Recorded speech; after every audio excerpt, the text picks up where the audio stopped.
Missile drop kick by Morgan puts Liv in control, and Liv, who's gone through some extreme measures as of late, swatted away by Ripley. Rhea takes over after that. Can Liv climb back?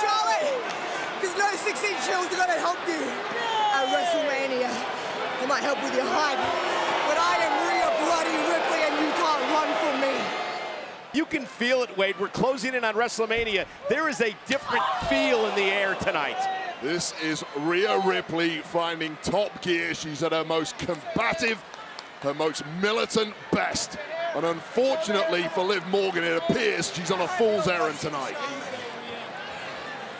Rhea's been talking a lot of trash in this matchup, directing that talk to the SmackDown Women's Champion, Charlotte Flair. Morgan looking to pick up a big win tonight. Might have just opened a very small window of opportunity to finally turn the tide in this one. It's been one-way traffic. Morgan kick right to the midsection and out of the second rope, and Liv trying to build a little bit of momentum here.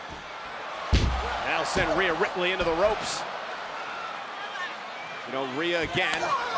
Is she looking past Morgan tonight? Looking to Charlotte!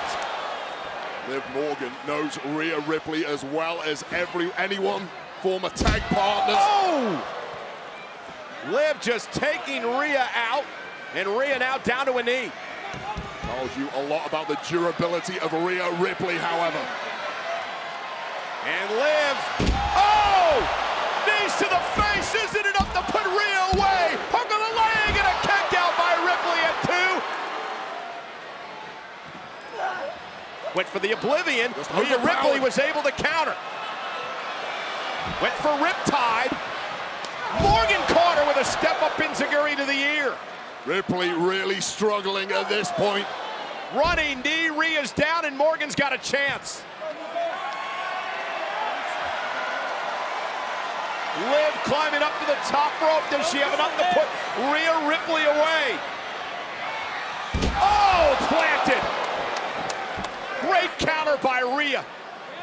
Main event caliber reactions, Michael Cole. Riptide. Connecting to Morgan. Riptide by Rhea, but she's not done yet. Ripley focusing on Morgan here. Tying Liv up into a inverted cloverleaf. Cloverleaf here. Knee on the back of the head. Morgan taps